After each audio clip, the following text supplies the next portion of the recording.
Hi everyone, welcome to Living La Vita Loca podcast, a retro gaming podcast for some of your retro gaming needs. My name is Ezio Auditore da Firenze. Nice. I'm Rich. I'm Fee, joining these Malakas today. Oh, right. Vikings. I was like, what's a Malacca? I was like, okay, that's impressive. It's Cool. It's an Odyssey nod. An Odyssey. Oh, God, I'm tired. Turn it off. It's been too long. Hi everyone. So we had a little break last week, and we are now back. We probably with a mega pod. One would assume with the amount of people you have around the table. Yeah. without looking any particular direction. It's not the Malaccas. So we, speaking of Odyssey, I was listening to Dan Snow's History Hit today, and he released a version of the Odyssey. I know nothing about the Odyssey, or Homer's Odyssey. You guys, do you partake in old literature such as? Old literature. Well, like it's one of the most famous stories. I quite enjoy Greek mythology, and I'm sure we'll get onto that. But I know nothing about the Odyssey or the Iliad or anything really. So I don't know if you guys know any more about it, but I found it really interesting. So I feel like it's a trap because I feel like you've already warned us as a quiz, and I have, but I'm not quiz worthy.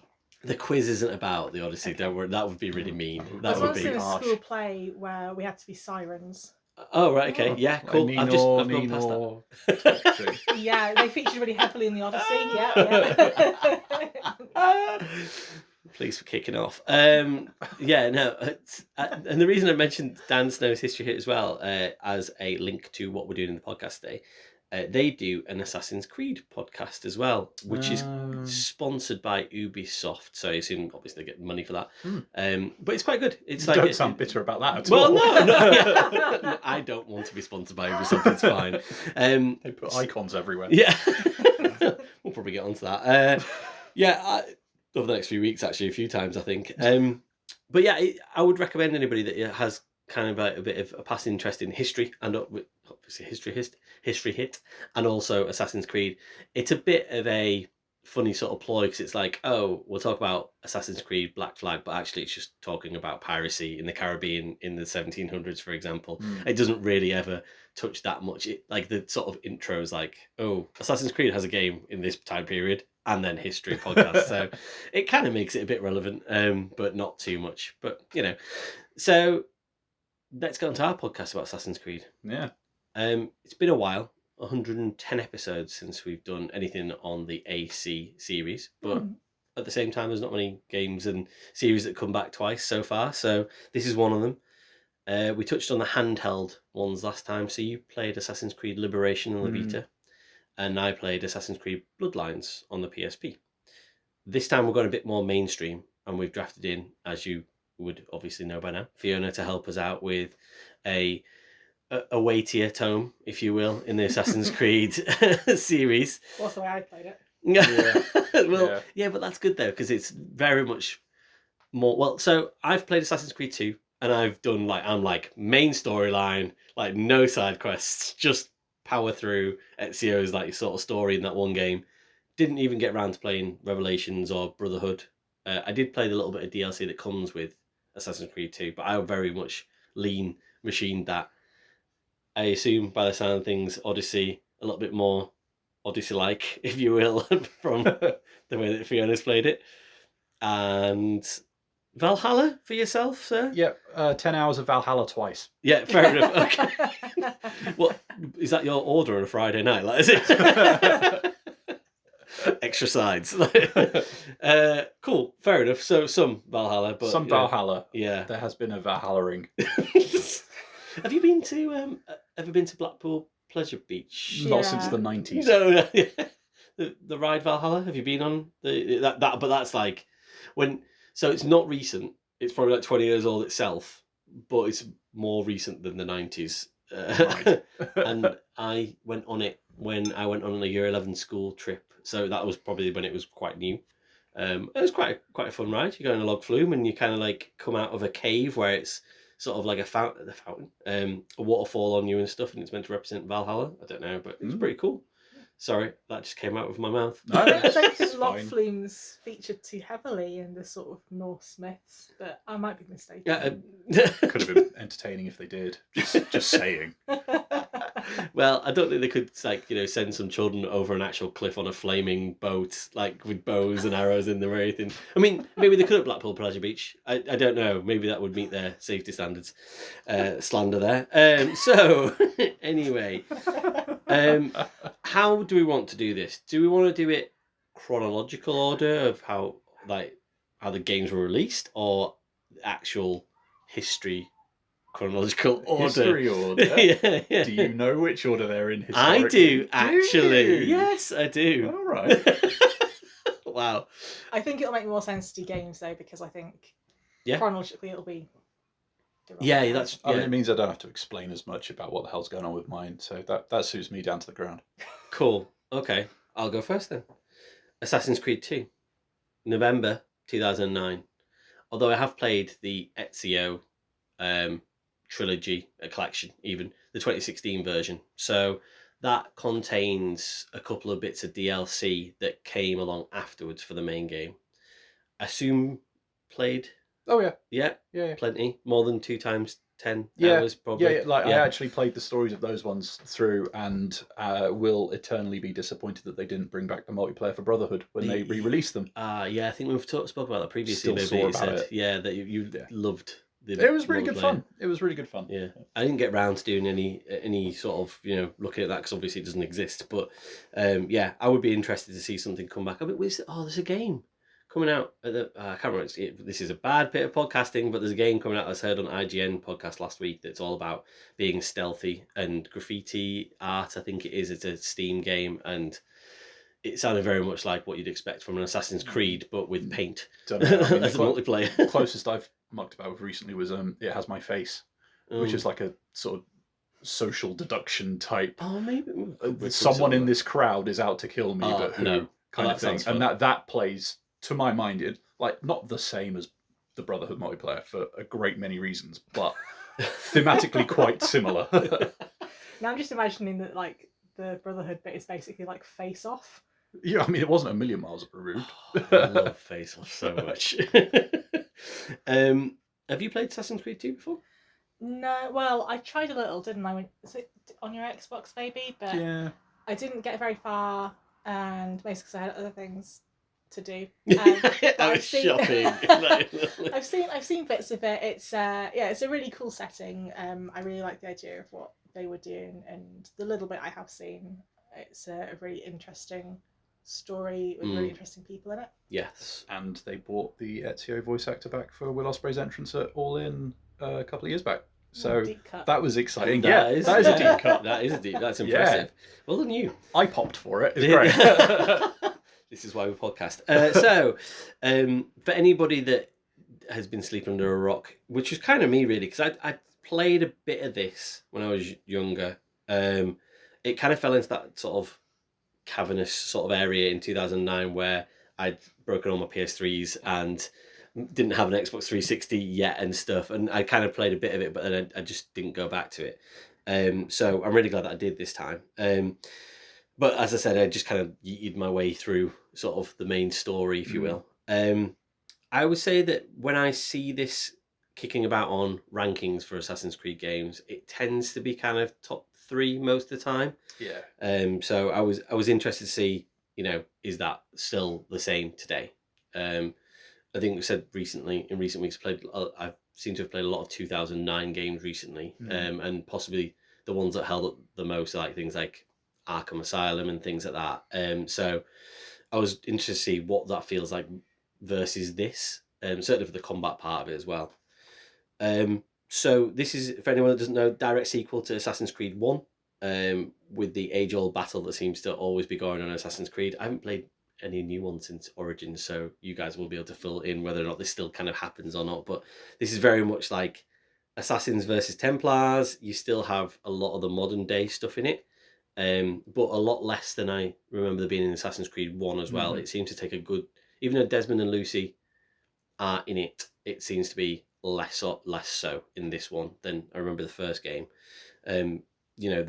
there is still the getting the Animus going to going to Ezio's memories, which is weird. There are a couple of little weird bits that I'll talk about in a second about the entry into like people's lives, like almost like but anyway, so you play in 1476, I believe it starts. You are Ezio Auditore, and you are knocking about Renaissance Italy. Some bad Chavas killed your dad and brothers. That is in, and then you decide that isn't okay. Rightly so. And then you go, yeah, okay, well, I'm going to go on a bit of a jaunt on just loads of vengeance, basically. Lots and lots of vengeance. The game, when you go back, though, and you start as Ezio, you're born. You're being born as Ezio. I do remember that bit. I do remember thinking, that is weird. Yeah, it's pretty, it's quite ballsy to kind of like, I've never been born in a video game before. Like, so I was like, oh, wow, like, as in they've gone for this, but it is weird, like, right? Like, as in, I don't know.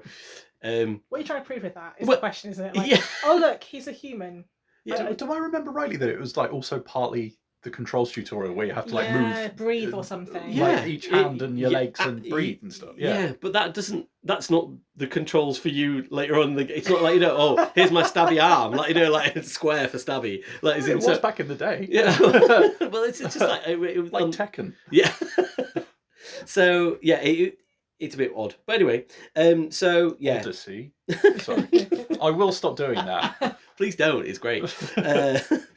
So I'm just going to go ahead and take a punt that most people listening to the podcast will have played some Assassin's Creed at some point, but just kind of cover off. You get the generic sort of thing with a game of 2009 where there's combat and stealth. Open world quests have become a thing, probably mostly because of this game, almost like, generating itself as well. So yeah, parkour. Assassin's Creed really well known for its parkour. Is there anything else that you feel like I need to put like any more emphasis on for Assassin's Creed people that might not have played it before? It's a third person. You're mostly killing people in stabby in the dark.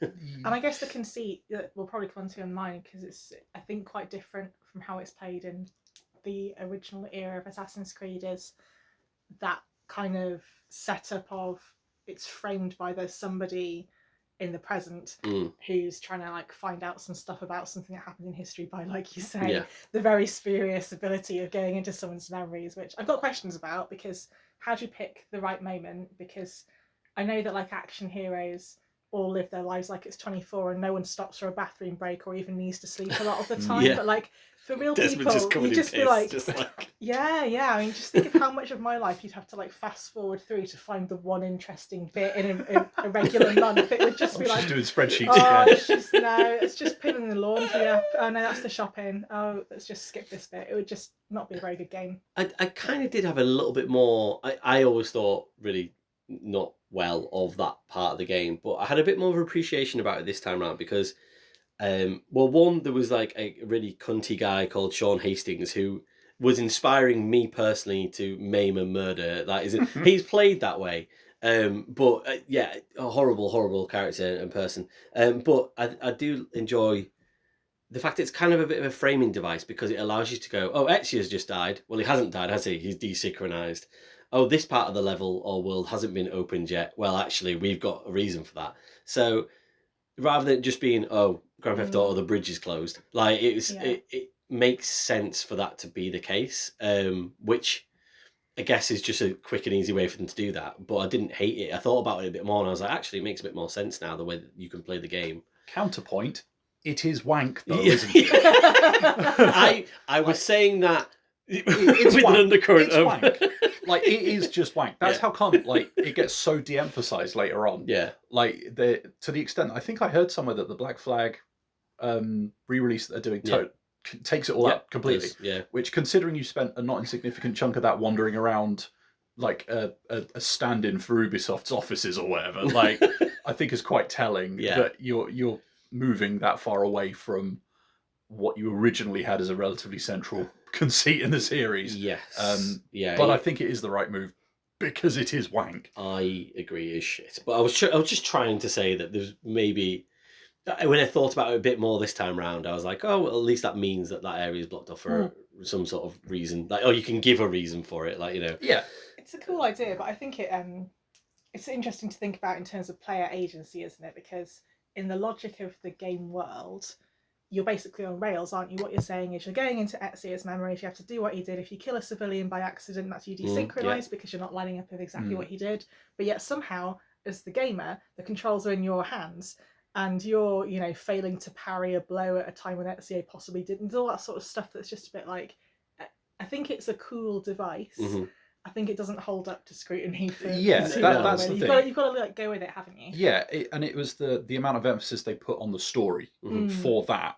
If they had just, like I think they did try to do later on, was basically like, you're just in this thing. It's fine. Go with it. It's odd. Yeah. Like I think that's all it needed. Yeah. Like without necessarily, because I was saying to you, Fee, well, didn't I? Like I thought at one point, early on when they were bringing these games out, it felt to me like they were building to try and do like a Desmond-centric, like modern / near future espionage sci-fi type Assassin's Creed. Well, that's it. He learns the skills, doesn't he? Yeah. And he's like, oh, well, that'll be, you know. And then I think by the end, cool. Start the modern generation and like I genuinely thought they were building to that as your Assassin's Creed 3, but then by the end of the Ezio trilogy, they've kind of bottled it. Spoiler alert, by the way, Faz. And then I'll be fine. But like it just somehow felt like they were setting up a lot of stuff. And then realised that people just were not invested in the modern day story compared to the historical stuff. Yeah. And then I always had the impression they just had to pivot like really fucking hard. Yeah. I mean, do you feel like that was quite successful though in a way? Because like to get away from that, considering so I'm thinking from the frame point of view of this one that Renaissance Italy is absolutely fucking stunning. Like, isn't it? It feels like an amazing living, breathing place that all the NPCs that mill around you and things. Like, to think that this game is now, you know, I mean, I know, like I said, I did play the Ezio collection, but like, even then, I remember back in 2009, it still being absolutely incredible to be living in that world and how much of a fantastic job they'd done, and almost cemented open world games as, you know, something that is now rampant, if you will, as in, you know, as a genre within video games. Along with Grand Theft Auto, you know, 4, for example, like cementing it around that era as well.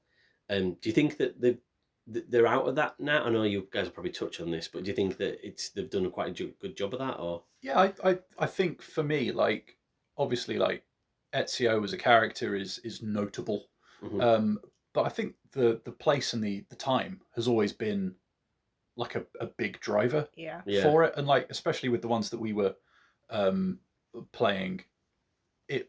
I think they find a way of elevating that even more and highlighting what they were doing, which will probably come to that. So yeah, I think they clearly put a lot of research into these things and all that kind of stuff, and I think the place and the time matters. Yeah, agreed. I had a little go on Assassin's Creed 2 Discovery on the Nintendo DS on Sunday. I was on a train and played an hour of that. No Animus bullshit, just Ezio, and it's a side-scrolling 2D sort of thing, and it's pretty good actually. And there's a story to it and stuff, and it definitely felt like a bit more. Cause after I played Assassin's Creed 2, and it's sort of like a bit of a side quest for Ezio. But they managed to. It's still voiced by your man, what is his name? Oh, I don't know. Oh right, sorry, your man, that guy that plays your man Ezio. Yeah. But yeah, that was good, and actually, I probably like invested myself quite easily into that because it was just sort of like it wasn't any of the modern day stuff. It was just Renaissance Italy, and obviously on Nintendo DS, as good as that can look on there, and it still looks pretty good actually. So yeah, if I had more time, I would have spent more time with that actually. Anyway, so talking about how good it looks and how amazing the environments feel, and the setting and the graphics.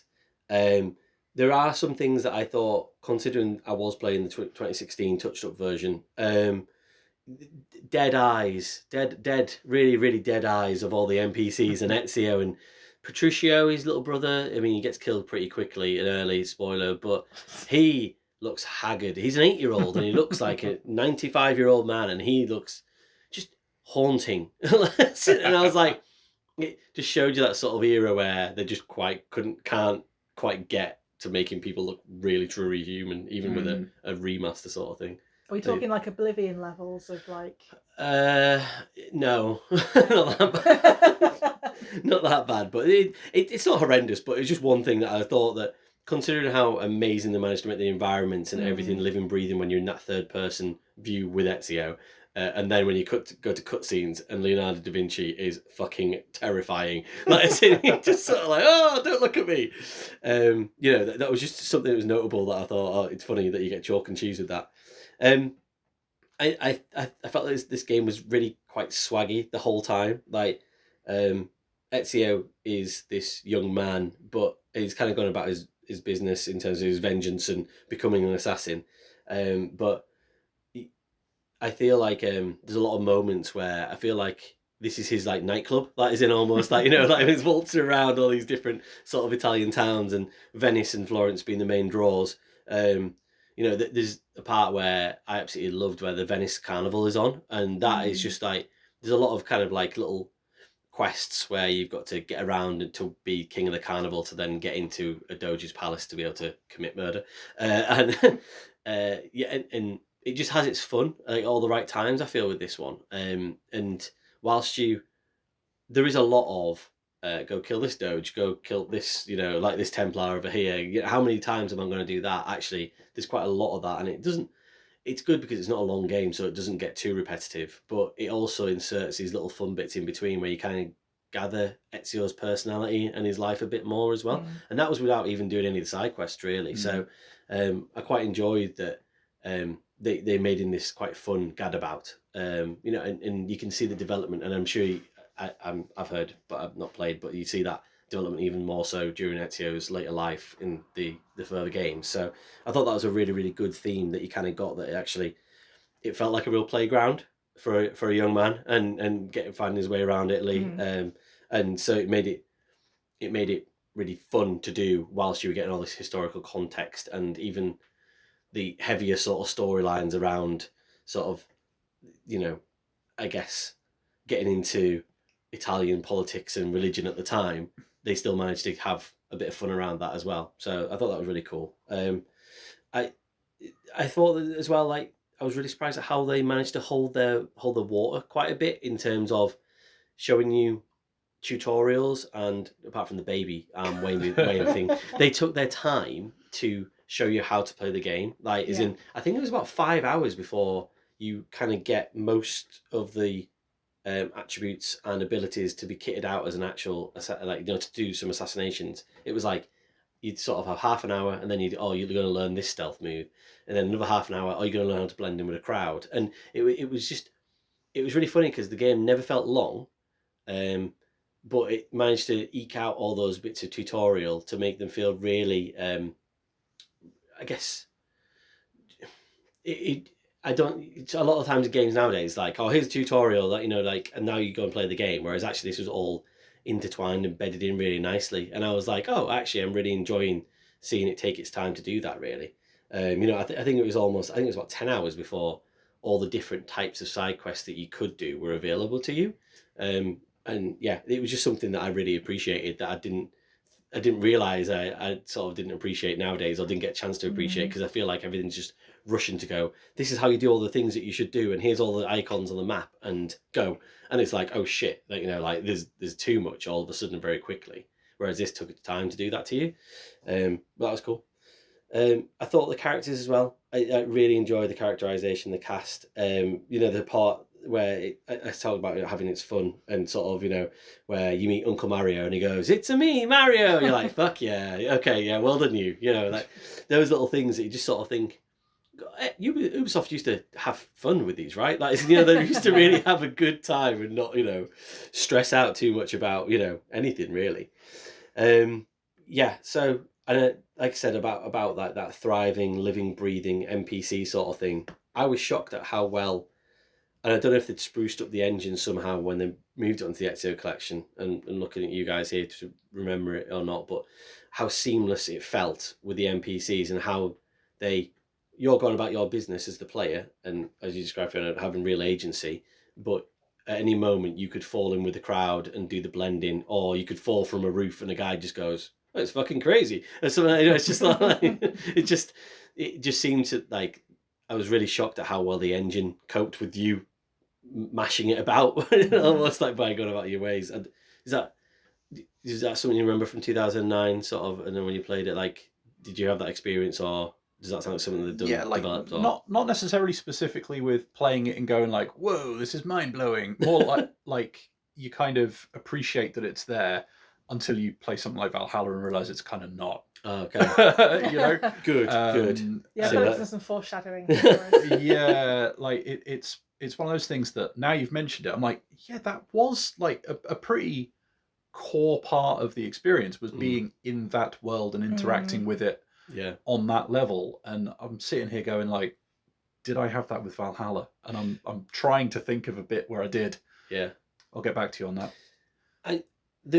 Whilst that's going on, there's a good amount of like Oblivion sort of style jank as well, where like, you know, where you appreciate it. It's like, oh, I've gone into one of my hiding spaces that you can do around the city, that, you know, the guards see you go in there, and like, you know, like, and actually in this one it manages to know, the guard goes, well, I've seen him go in there, but then sometimes the guard would climb in with you and you're like, oh, this feels comfy, a bit cozy in here now. Like, hello.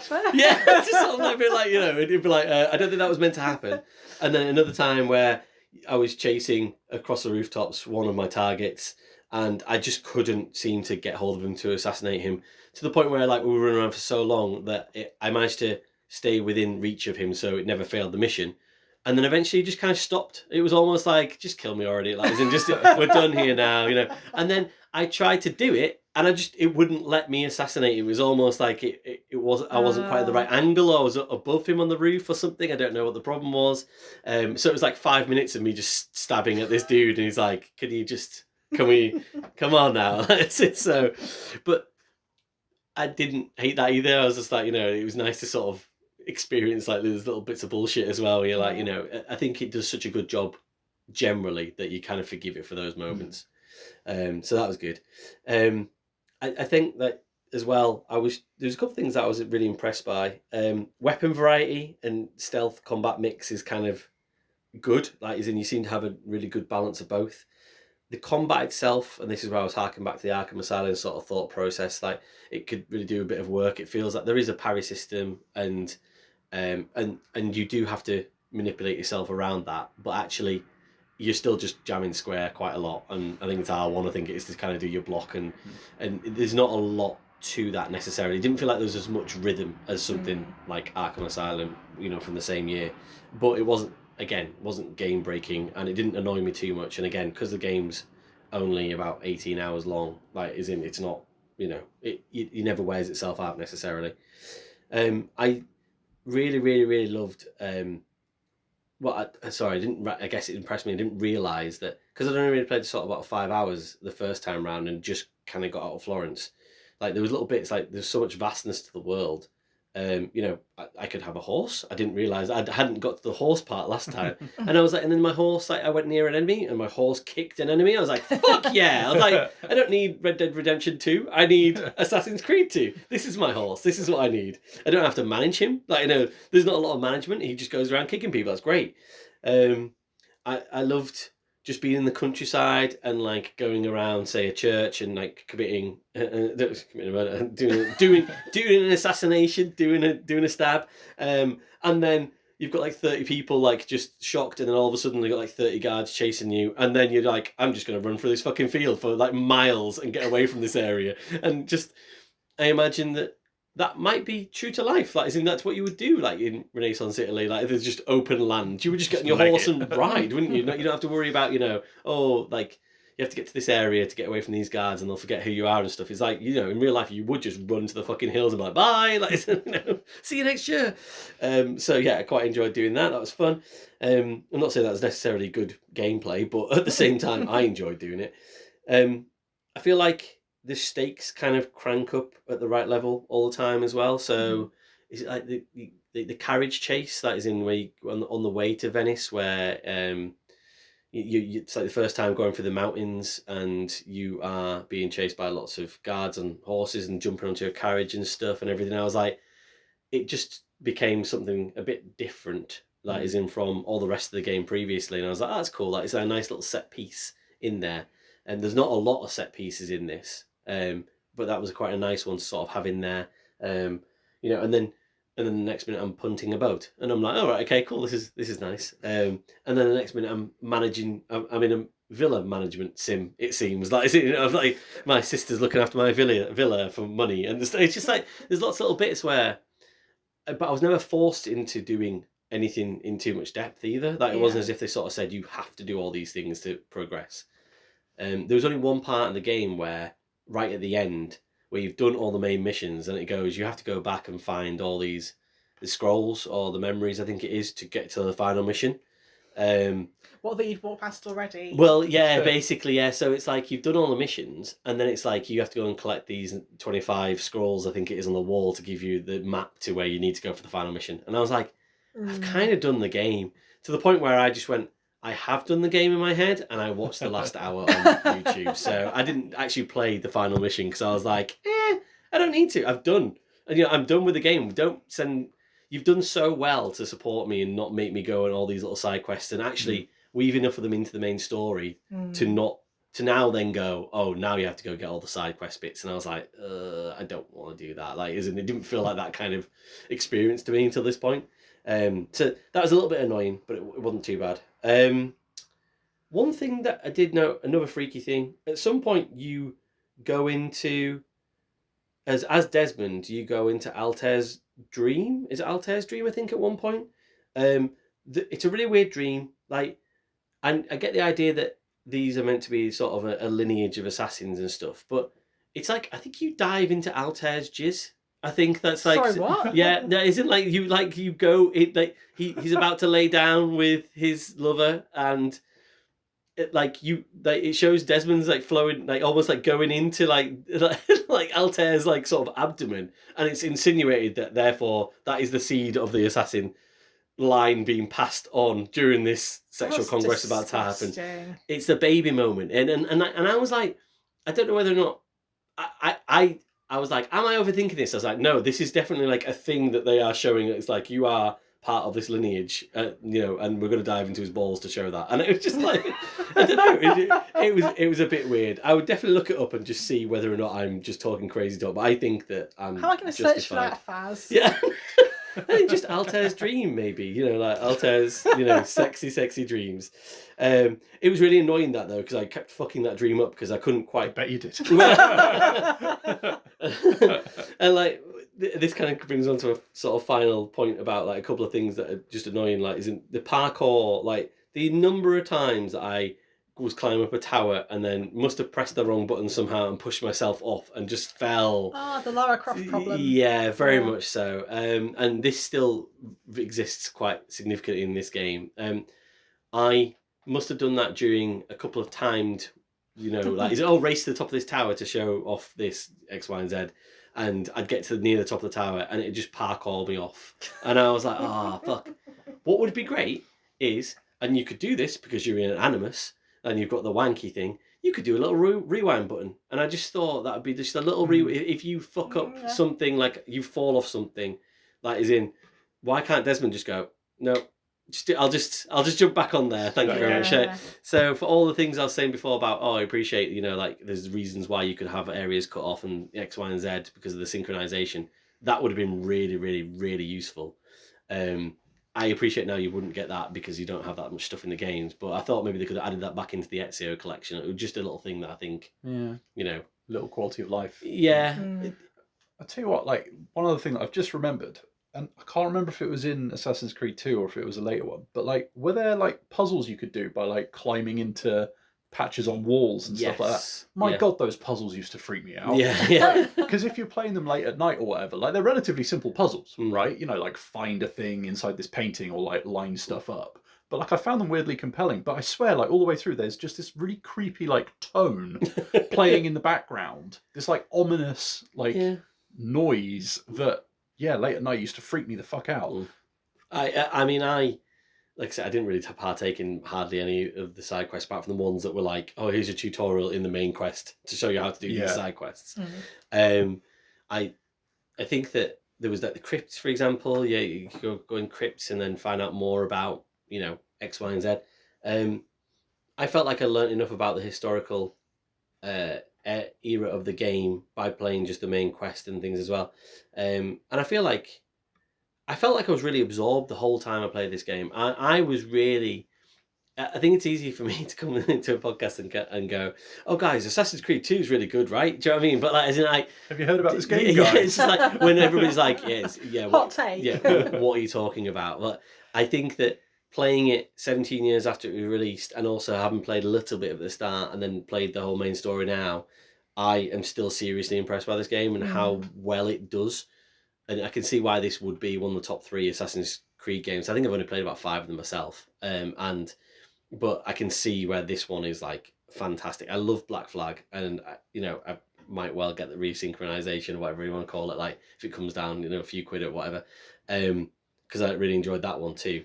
And I would have said that was my favorite before I played this all the way through. I think this is my favorite. I think this, and I can see why it's a lot of people's favorites. I just think it's just does an absolutely excellent job of a living, breathing Renaissance Italy with a good protagonist who, just has that sort of swagger about him. The characters are all really, really good. Like the combat and the parkour, as I've said, and a little bit of jank here and there can be a little bit annoying, but it doesn't take away enough from me to say that this isn't an absolutely excellent game. It does feel like a real epic told in less than 20 hours. And yeah, I just absolutely loved it. And I didn't know if I could feel that way about an Assassin's Creed nowadays in 2026, but I had to go back and play what was possibly the best rated one to feel that. And I'll be interested to see what you guys say about your ones. But yeah, well, should we do a free play fortnightly score? That is in, I will, but it doesn't have to be the score that goes on. But I just want to see what you think from what I was saying there, because I have a very specific score in my head. Oh, okay. But it'd be interesting to see if you guys get in and around that from what I'm opening the suggested. sweet scores. Please do, yeah. Star Mix, go for it. I'll get my vote in then. So it sounds like you're going for like a solid 9. That's what I'm Rich. expecting. Yeah, I think 9 was probably where I'd based on your review. Yeah, yeah, and that's why I settled on it. A 9. I almost I was like, it is a solid 9. I think you're right. There was a few times where I was like, oh, this could get up to being like one, almost a 10 here and there and stuff. But there was enough things to kind of bring that back down for me as well. What's 10 investigations? Is it? No, it is not. I have genuinely been like, oh, I've got that on my DS. That is after I was playing on Assassin's Creed 2. So look, Ace Attorney will get his day once again. You will have no objection to that, I'm sure. Odyssey pun. But yeah, I think that's where I'm settled on it. I think that this is like the one to beat of Assassin's Creed games. Like, even like some of the open world games and stuff like that. I think it's as good as Grand Theft Auto 4. I think it's slightly better than Arkham Asylum. That is in overall in general.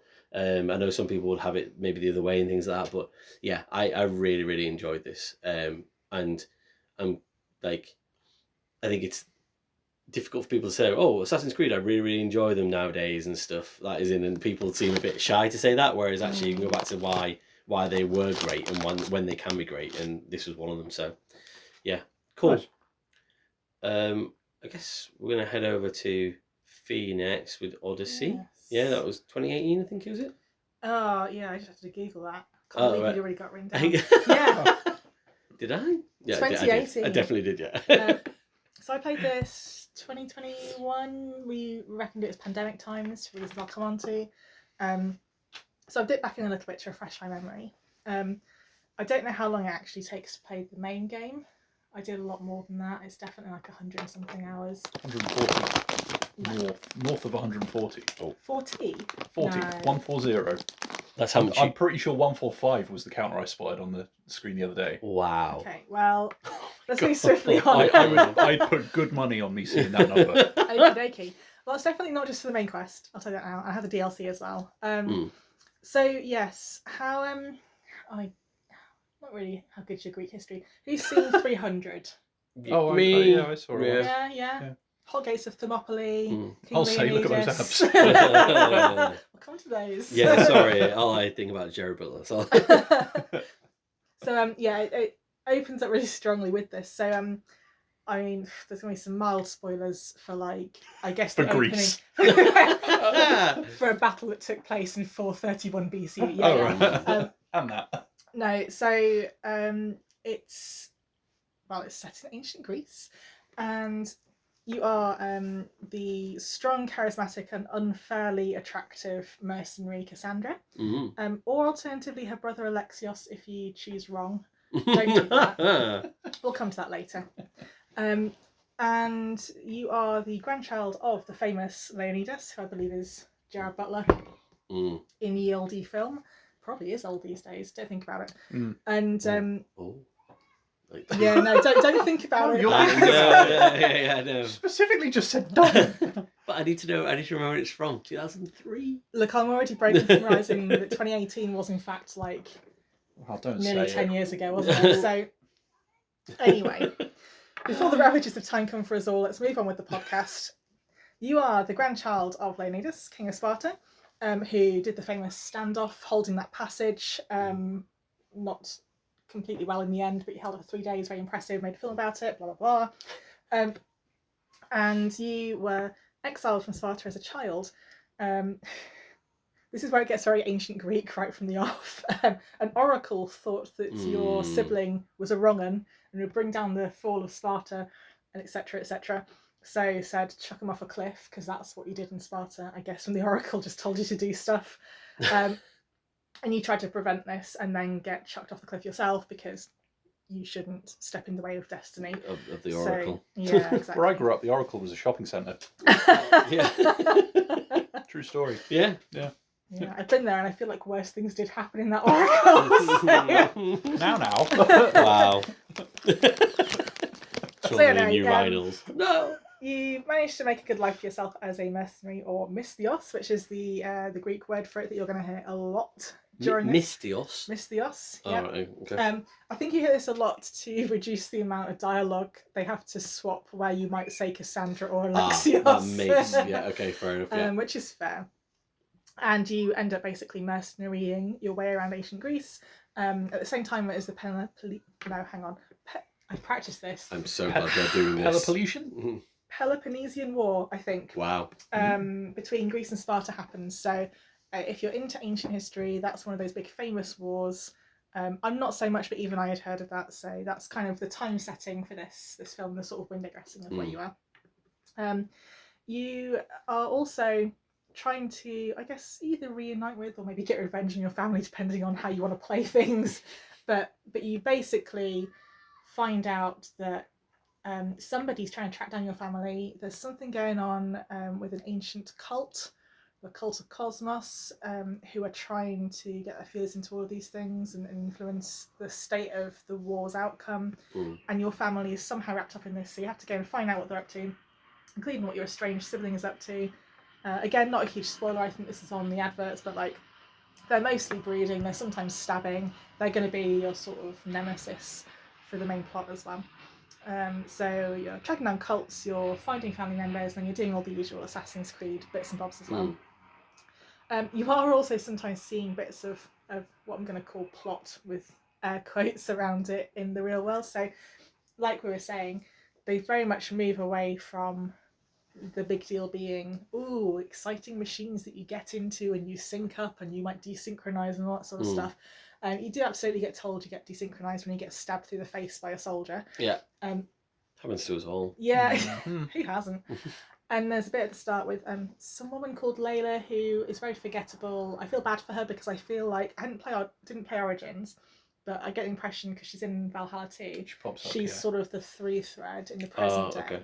And I played Origins, and that was what made me stop playing Assassin's Creed. I feel like she's right at the start. Yeah, so she's there. She's the historian, and who cares? I think they know who cares because she doesn't really feature very much other than to pop up a couple of times and then to sort of frame it at the start and the end. So it's a lot less evident that you're in the simulation once you're in there, Yeah. apart from a couple of interjections. So that's, I think, quite nice personally. I prefer that.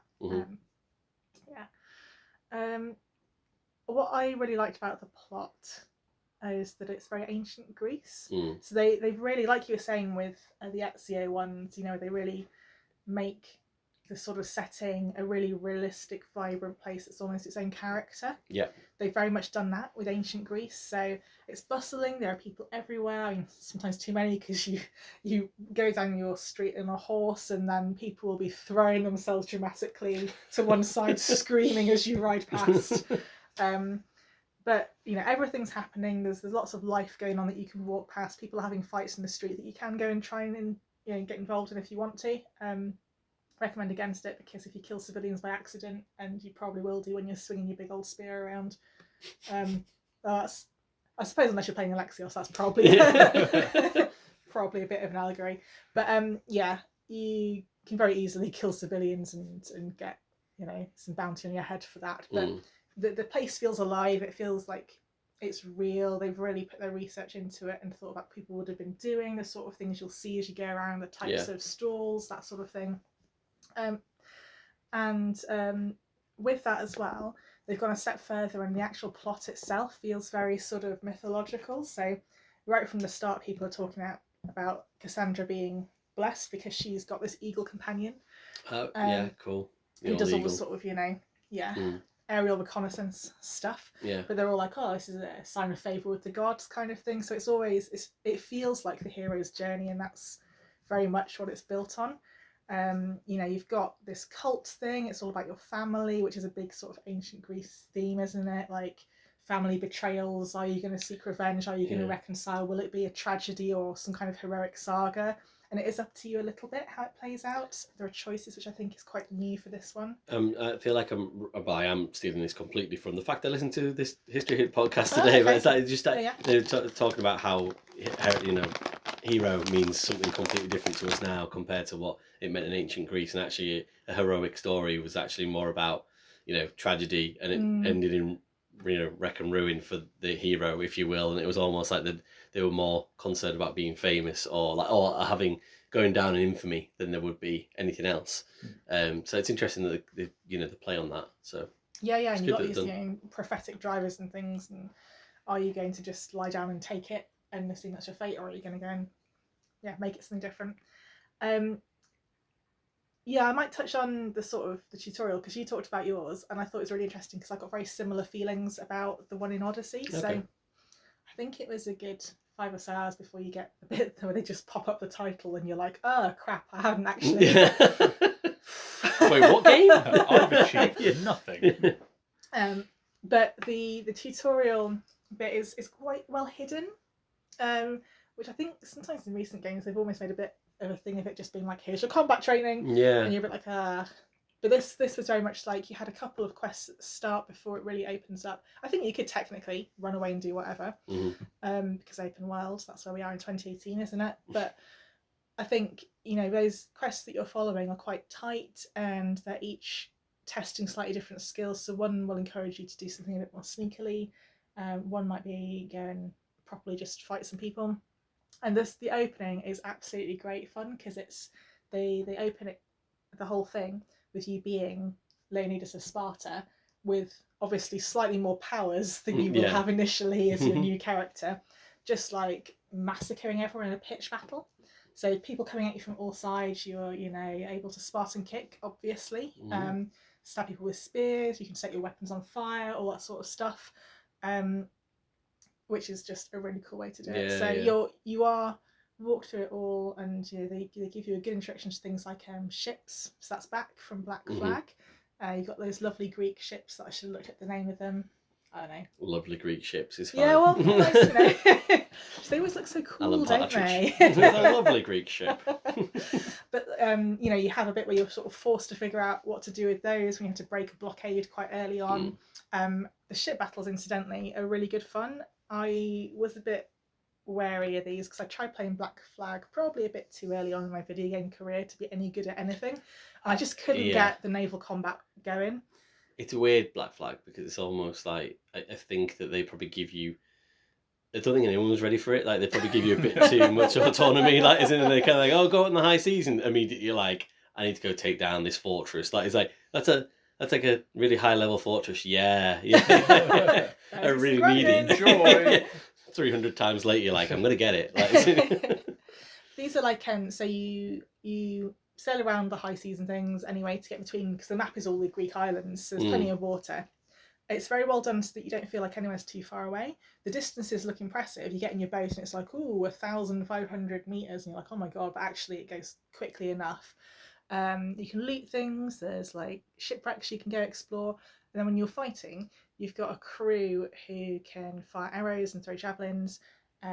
You can, well, I'll come back to what you can do with your crew. You can, and you can also stop smirking. With Reggie's face.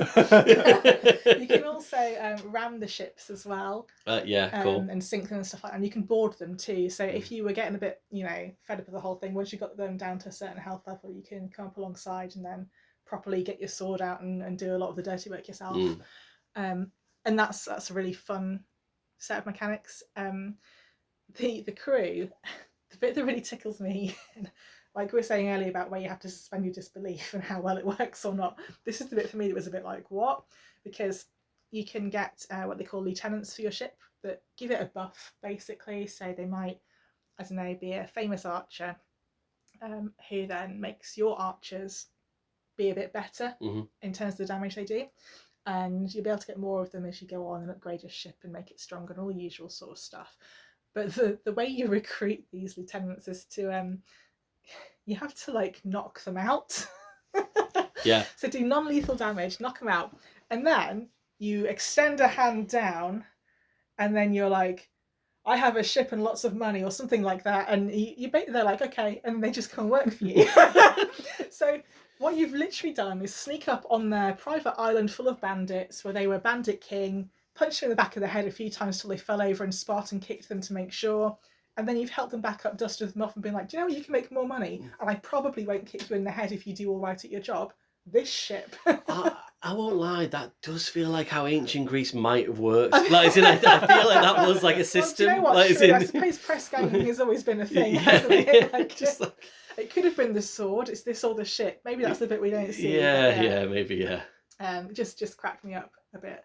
But it's all beautiful as well, the ships in the ocean, and there's a whale like leaping out beside me at one point. It's just like, oh, so lovely. Can I just ask, did you feel like so this is where I guess you get the extended playtime compared to, say, Assassin's Creed 2, because you have all of that going on and you could invest all that time into it. Did you feel like that was a main draw for you for the game, more so than, say, like the main quests or like the management side of things, like, like the Civ kind of part of the game, or did you enjoy that more or not?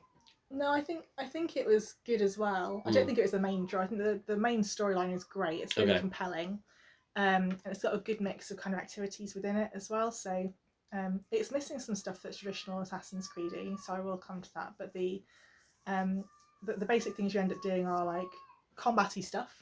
So either that's your stealthy assassin stuff, or it's just straight up running up to people and kicking them in the face.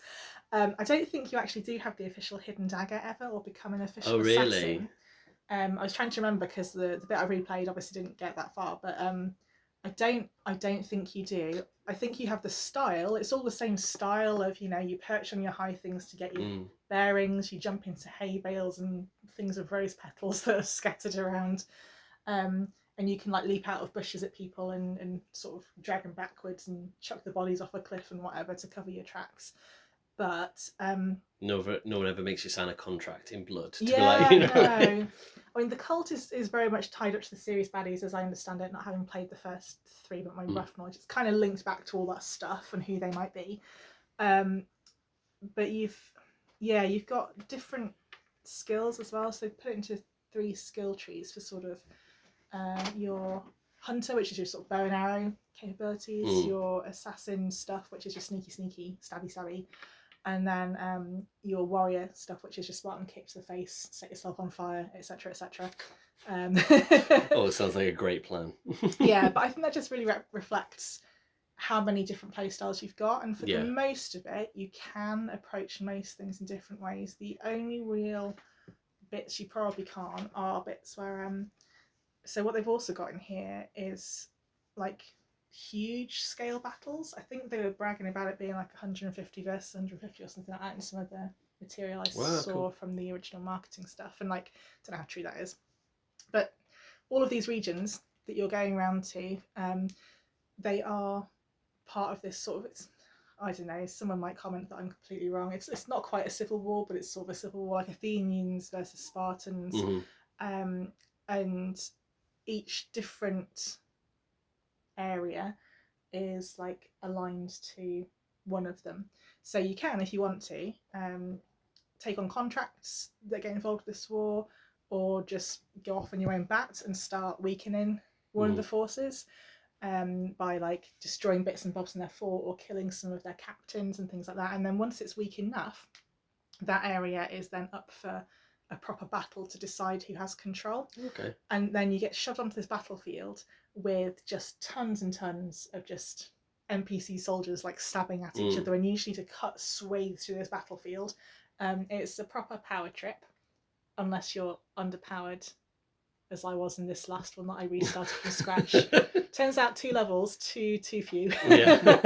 Because it's quite a long thing you've got to survive as well. Yeah. But yeah, it's that's cool. It's pretty cool as a mechanic. And you slot your way through that, and the balance of power will shift. And you can do as much or as little of that as you like. I didn't do masses. There's a couple of bits you have to do. But otherwise it's a bit up to you, I think, how much you want to really get into that. But I can see that for certain types of people who really love the idea of that period of history and that war, you might get really into shifting the balance in favour of the Athenians or the Spartans or something like that. Do you get benefits for that, like in a certain way, like Athenian armour or, you know? Yeah, XP and stuff. And Yeah. I think the more battles you fight for a certain side, I think you get more stuff from their Yeah. bits. And you can also get buffs that will increase the damage you do on a particular type of soldier. So if you really wanted to commit, you might want to like, put engravings on all your weapons that say like they'll do more damage by killing Athenians and stuff like that. Cool. Which I thought was quite cool, but I think for some people it might be a bit less Assassin's Creedy, because there is no way you can stealth your way through that. Ain't no I doing. would be in real life. I'd be hiding at the back. Just... Oh, I tried that. That also doesn't work. I'm in this bush. You guys take him out. But you've got like loads of stuff as well as a sort of bounty hunter. No, bounty hunter. They come after you, but you can go after them too. If you say, and just a hypothetical, tried to intervene to stop what you thought was, you know, a soldier from the local garrison like beating up some local civilians, and you tried that, but then because you didn't stop swinging your sword quickly enough once you'd killed the soldier, you accidentally killed the civilian next to them. Hypothetically. Hypothetically. Who knows if that happened? You might get a bounty in your head for murder. Yeah. And you've got options to deal with that, which are pay it off, kill the person who put the contract on you, or you can kill the bounty hunter, either by sort of waiting until they find you, or you can track them down. So again, if you like that sort of thing, you can actually go after all this hierarchy of bounty hunters and like become the best one if you fancy doing that sort of thing. It's crazy because it just feels like there's so many different aspects of different games. Like I'm just thinking about like Shadow of Mordor. Like it almost feels like there's a Nemesis sort of thing going on here, and yeah, but actually, because you'll get like one person assigned to come after you, and then your eagle can help you. So you'll get a little bar at the bottom and a sort of like scary hunting horn noise when one's closing in, and then you can send your eagle up to sort of be like, shit, where are they, and figure out your next steps. Yeah, I thought it was kind of cool. And there is a lot of stuff you can do to make yourself feel like a Misthios. So there's bulletin boards on your ship and on land that give you like bounties or little side quests and things like that. Bulletin boards. I like to think there's like some really good stationery back in ancient Greece to sort of like... Some poor bastard just like carving each one. Be very sure you want this. Who's got the fucking drawing? Who's got the drawing pins today, guys? But yeah, I thought all of it was good. I thought I've rattled it off, so it sounds like a lot, but I didn't find it overwhelming. I just didn't do the bits I wasn't interested in. Like you said, I thought it was very good at not, you know, you'd always have to do one or two bits to be like, here's a thing you could pick up, but you didn't have to. And the side quests in general, and also the main story, I think, were just really well done in terms of that, like you say, the fun and that commitment to making really good character-driven stuff. So yeah, you might be, for the 34th time, go to a house, steal a thing, escape, having either killed everyone or not. That's up to you, my friend. Which is like 99% of the story, probably, isn't it? But because the characters are really vibrant, it's really good fun. They had like they've done some really good research. They've picked out some historical characters, some of whom are really familiar, some of whom might not be. So Herodotus, shout out to the history nerds if you're into. Heard of the name? Well, he's like the original historian. I hung out with a load of historians at uni. They would all like rip your arm off to have a chat with Herodotus because he was like one of the first people to start writing stuff down, like as a history. Rip your arm off. Yeah. Socrates, Socrates.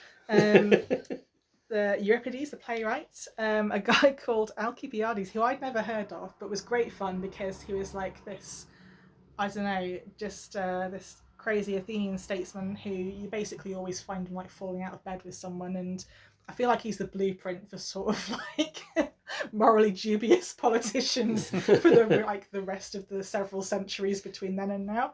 There have been many, and many more will come along. but they've all got real character to them. They're not dull. They're all people. Like there's a lot of comedy in it. You know, at one point you go to an Olympics and meet a man with the most unfortunate name in all history, which is Testicles. Yes, the game. That's when you're like, the game knows what it's doing here. They're like, that's just really funny. That's objectively very funny. And I think he's a eunuch. Would not have liked to tell him that he was massive. But you just get a sense that a lot of stuff has gone into really doing their homework, so that because I think a lot of us probably did Greek myths and stuff at school, right? Yeah, I had a really cool Greek myth comic book book that it was a thing that it never stayed in the library. It was like, you know, it'd be, I think you had to, when it was like year 1 or year 2, you had to get a book out, and it was like everyone would fight over that book. It was so fucking good. Yeah, and it's such a cool period of history, and I think you get a lot of stuff that you read about, it stays with you, especially if you encounter it at that age, because the stories are these big myths and legends and huge battles and heroes and like gods who are like utterly off their trolleys, and like it's like a giant soap opera. And then you also have the history side, which some people get so into, and I think they've done really well to weave a lot of that in here, so that it's not going to alienate you if you didn't happen to know about the Battle of Thermopylae. But if you do know about it, you'd be like, fuck, I'm doing the hot gates, you know? Like, I think there's just a lot of stuff that I think if it's there for people who give as much of a shit as the people who've obviously put this together. So I really liked that. And I think I've got 2 more bits I wanted to just go through briefly. 3. Crafting an armour wasn't bad, because I was thinking that was the big difference sort of between 2009, 2018. You just assume you're going to have to like spend half your time skinning rabbits, like picking up trees, all that sort of stuff, and crafting stuff, and that really annoys me sometimes. This wasn't too bad. You do have to a bit, especially for your ship. Most that's just if you run past a glowing tree, you just hit triangle and it pops into your bag, and then you just go into the menu and press a button to upgrade it, and it's fine. And the weapons and stuff I thought worked really well, because you're always getting better loot. But what they let you do for most of them is, if you liked the look of your other stuff better, you can keep the cosmetics. And then the bit that you really want to worry about is probably, do you want to add any of these special engravings that you find around the world that give you those cool buffs, like kill Spartans better, or I don't know, make me like better at killing wolves. So it was, you didn't have to do too much. You could have gone nuts if you wanted to, like all these things, but it wasn't a barrier. That's how it should be, though. That is, you know, it should allow you to make that choice yourself, really, which it sounds like it does, which is good. Yeah. And I was a very busy Mystios, and I had no time for this, so. God, Mystiosing. And yeah, like you said about Etsy as well, like Cassandra is just like my favourite game character. She's just so good.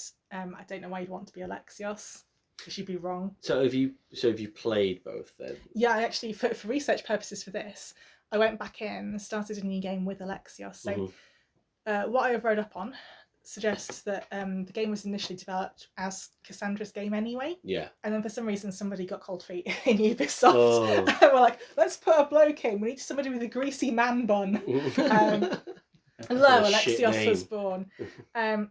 And I don't know. I think it's really cool having the siblings, and I think the story and the potential for tragedy or triumph and the family stuff really works with having a long lost sibling who may or may not be doing something incredibly reckless and world endangering, you know.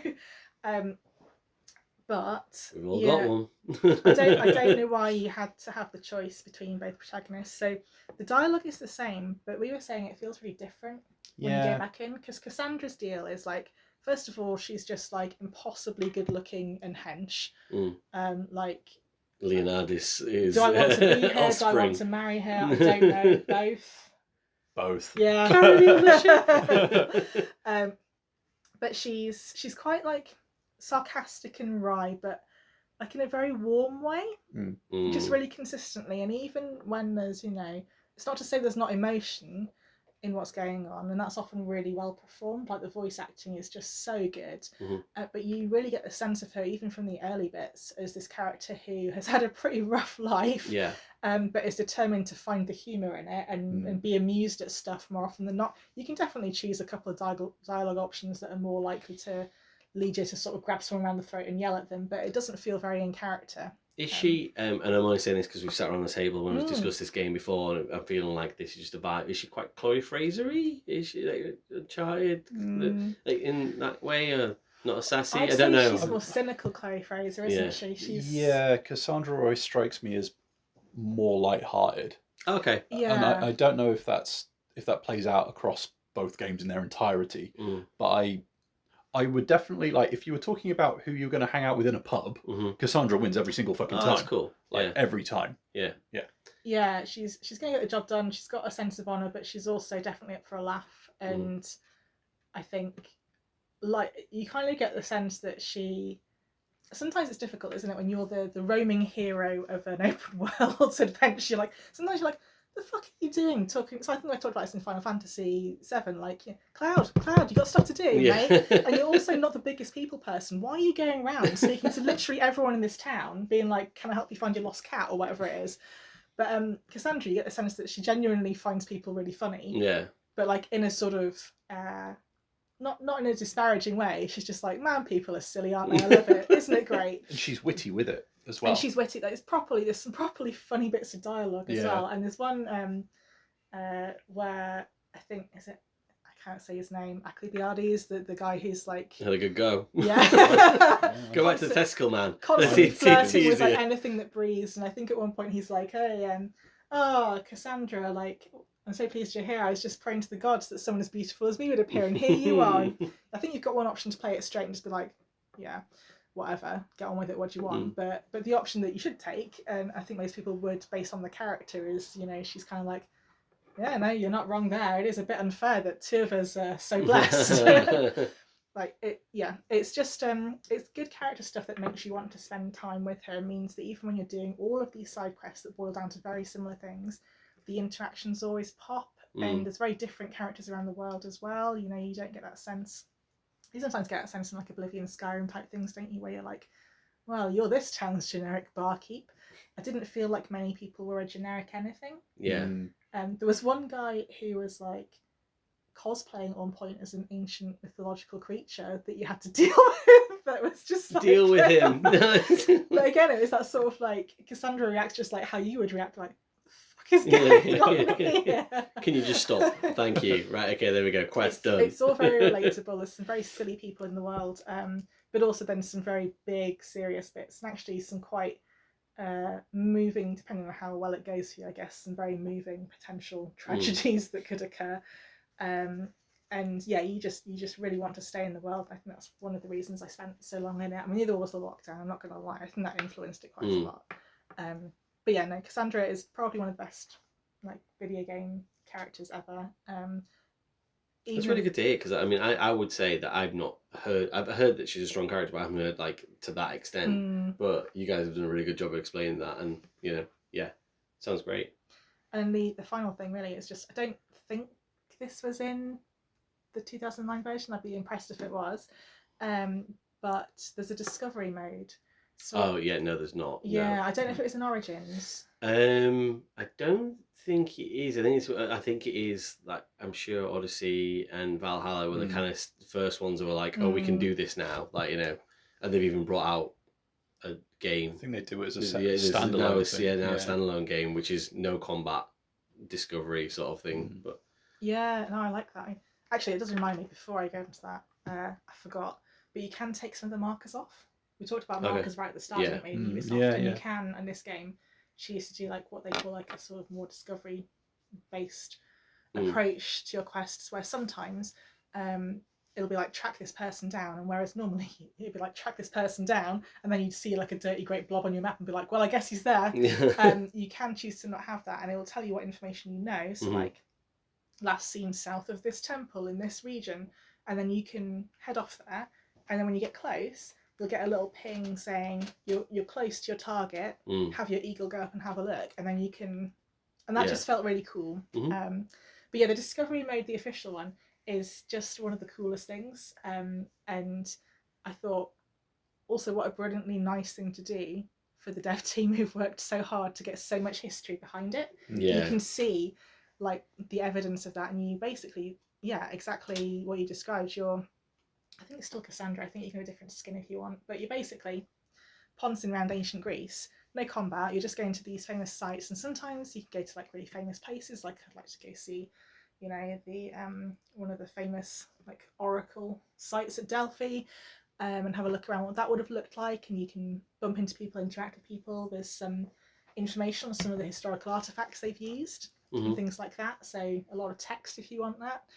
And some of it as well is about like daily life, which I loved. Like we spent ages just like, because again, pandemic times, we were doing quite a lot of this. Like, that's great though. Like, And like one of them was just you were going around this place where they were catching loads of particular like whelks or something to make a really fancy purple dye. Wow. And that was really cool. Yeah, learning about the entire dyeing process and all that kind of stuff. That's awesome. Yeah, and I think what I really appreciate about this game, and probably the whole franchise, is regardless of the outcome, you really get the sense that the team behind it cares an awful lot and does the research and wants to make these characters and these places as realistic as possible, with a little bit of added something to jazz it up for entertainment, but they're not going to lead you down completely the false path with it.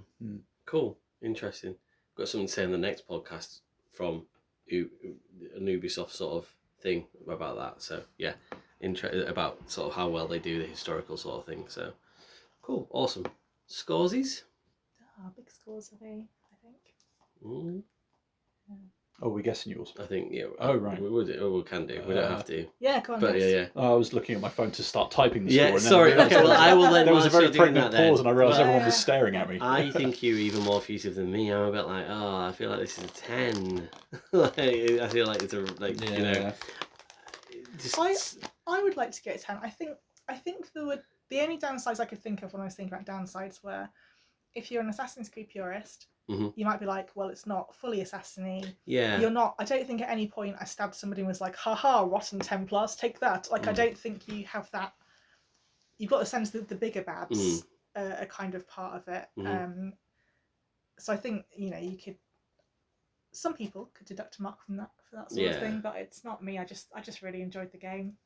Yeah. I thought it was great. I think it sounds wonderful. Like, and I've always... Fun. It was, like you were saying, they were having fun. They wanted you to have fun. They remembered what fun looked like, which is not always the case, is it? Yeah, true. I think it's always been the one that when I played Origins, I didn't get as much sense of fun out of that necessarily. And I wouldn't, like, as in, although it sounds like of a similar ilk, but it sounds like they made that really good step on of putting much more historical content into it and also having a great time whilst doing it. So yeah, I'll definitely be checking that out, I think, at some point. Cool. Right, Rich. Yeah. Valhalla. Valhalla. Yeah, speaking of fun. You know what's not fun? England. England is not fun. Have you ever Have you ever jumped into icy water from a height? I have, yes. So, you know, you have that kind of rush when you hit and Yeah. the adrenaline of getting, and then everything kind of slows down and then you kind of come back up. So, talking of tutorials and stuff like that, you have the Norway bit. You know, you're Vikings, you're doing Viking shit in Norway. Yeah. The fjord looks incredible. It's all snowy. There's an engaging plot and it's focused, right? That rattles by. That is a quite a big tutorial area. One in which I managed to accidentally unveil enough of the map that it looked like a giant cock. Yeah. So bonus points there. It was incredible. I still don't know how I did it. I will never be able to do it again. Definite high point of the game. Never by accident, at least. The problem is, you leave Norway and you come to England, and that if we're using this analogy of jumping into icy water, that is the bit where everything just seems to sort of slow down and kind of get a bit rudderless. Quite sort of relevant that England are playing Norway in the World Cup Right, Saturday. isn't it? Yes. It's like, you know. And all evidence would suggest a Norway win. So congratulations, well done. The thing with Valhalla, and I've written, I kid you not, pages of notes on this game. I have been trying desperately to figure out how I feel about this game for quite a while now, right? To the extent that I have, while you guys were talking, written new notes that I'm going to use to try and, because I think I'm getting close. And, you know, you guys have spoken about fun, you've spoken about the narrative, a bit of character, and that kind of world as a character. So Valhalla, to me, seems to double down on quite a lot of the stuff that Odyssey does on the RPG front, including the size of the world, the size of the skill tree, the level of detail you can go in for managing all of that. The fact that you can basically manage a village as well. There's all the resource management around that, crafting, loot, all this stuff. You can go and do side activities to improve your stats, to unlock different dialogue options when you're talking to people and all that kind of stuff. At the same time, they seem to bring in quite a lot of the stuff that Odyssey was seemingly missing that makes it a quote-unquote Assassin's Creed game.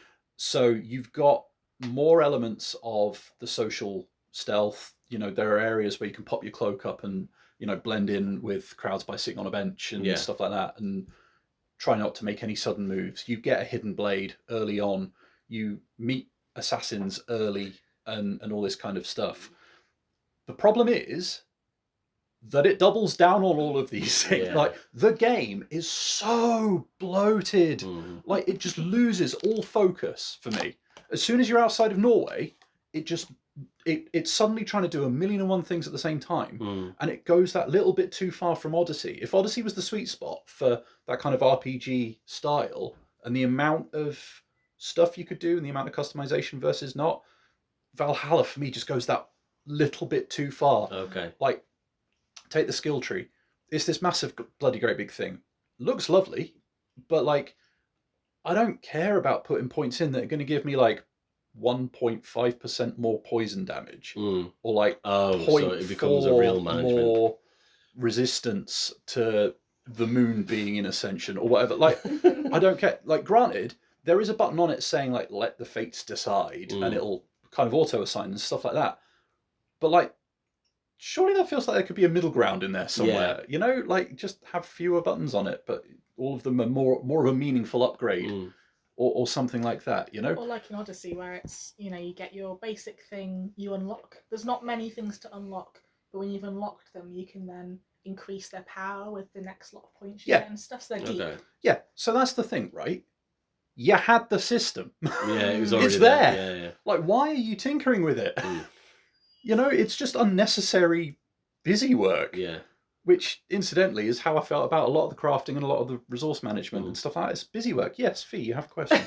Another question, but I just realised that, because I played a bit of this too, and yeah, it does feel like you've gone too far down you are like the everything person, the most important person in the world. It feels a bit like how I felt about Mass Effect 3, when you're suddenly like, why do I got so much space admin? Do I not have people for this? And you're like, hang on, I'm this like near mythological hero, but yet somehow every time I come back from my massive raids because I'm a big, bold warrior, I'm also having to deal with a person who wants to open a sweet shop in the village, and apparently I'm the only person who can sort that red tape for him. Yeah. Why? I think you hit the nail. Why are those the same people? I think you hit the nail on the head for me at one point when I was playing it, and you're just like, why aren't you swashbuckling? Like, why aren't I swashbuckling? Yeah. That's a good bloody question. That is, honestly, that is so on point. I think that when you said earlier, like, oh, you have to manage a village, and I was like, I did a double take. I was like, do you? Like, isn't do you? Yeah. Do you need to do that? So like, one of the early like Assassin's Creed 2 trilogy games, you do a lot of unlocking of shops and stuff like that. This is, broadly speaking, similar, right? It's just that at the same time, you're still having to like go around town picking up bits from individual barrels and crates. Yeah. You know, like I develop my own currency. I get fucking like RSI from pressing triangle for looting so much. And yeah, it's just it has the idea, and then it kind of adds one or two steps too many around it. Like it doesn't feel refined, right? Well, which way am I going to go with this next? Let's go with combat. So you've got some of the stealth stuff, right? And you can do assassinations and all that with your hidden blade. It clearly wants to be freeform, right? So one example is that I had to assassinate somebody relatively early. I could sneak into this monastery where they were, managed to do all that, got right up to the door to the room that they were in, and then my only option was to force it open. Oh, okay. Which is about as stealthy as, well, a burly Viking bursting in through the door. Or in this case, two, because that was how many it took to open said door. It's like, well, okay, so I can do that, but then everybody inside is going to know that I'm here anyway. The game keeps telling me that I can trigger a raid here if I want to. Sort of feels like maybe I should, just to cover the noise of me kicking the door in, I guess. And it's just, it feels like it gives you the options, but then steers you a certain way anyway. In which case, like, why are we bothering with this like, you know, the illusion of this choice? And that's not to say that there aren't points where you can't make these decisions and see them through. But certainly the bits that I played, it just funnels you too much too often, despite this plethora of approaches you could take. There's a lot of options when it comes to how you actually kit Eivor out and approach things with, an axe in each hand, or a slightly different, bigger axe in both hands, or a shield and an axe, or, like there are a couple of other options, but like at the same time, it, again, compared to like the how refined something like an Assassin's Creed 2 felt a little bit too much. The world and the characters as well. Fee, you were saying about how basically in Odyssey, like so many people felt vivid and important and characterful. I just don't get the same sense with this. Like there are a couple of bright spots, but like there are so many characters that I'm just like, I don't care. I'm just not invested. You've not given me a reason to invest. Like, if you take the kind of the simmering sexiness of Odyssey's characters, take all that out, and then you just have not a hell of a lot. Just because it's cold in England. This is the thing. Like thematically, sure, but like also you are an invading army, and I think the game really struggles to reconcile that. And it does. Where's the pillaging? But that's the thing. There's loads of it. Too much pillaging. There's loads of it. But then they try and set Eivor up, especially like some kind of warrior poet. So like you'll go and murder like a small village's worth of people, and then turn around and say something that's meant to be quite profound and thought provoking, but actually just sounds like a bad greetings card. Fucked it. And it feels really odd. And like I fully appreciate the attempt at like, we'll call it rehabilitating the Viking image, right?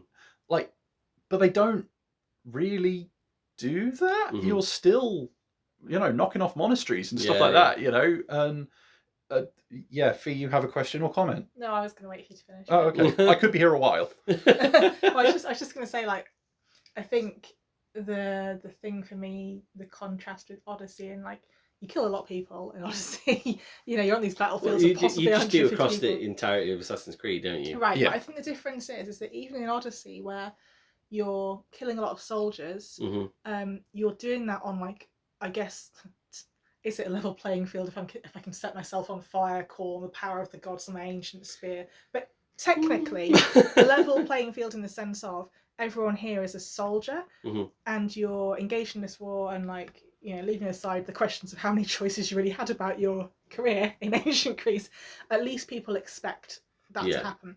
You're not really going around killing civilians unless they're involved in this, like, deadly cult and things like that. Yeah. Whereas what you're doing, and what was kind of difficult actually, I thought, when we played it a bit in Valhalla, is like, sure, yeah, I'm not saying the church is great, right? But, like, you are Poor basically Bede the Venerables there, just you're basically just killing a load of monks and the peasants that live in the houses around them. Like, why? So that's the thing. Like, they all routinely, and I think this is there's a kind of a thematic, I don't know, splinter somehow in all this. So that's a good example, because you're not killing the civilians.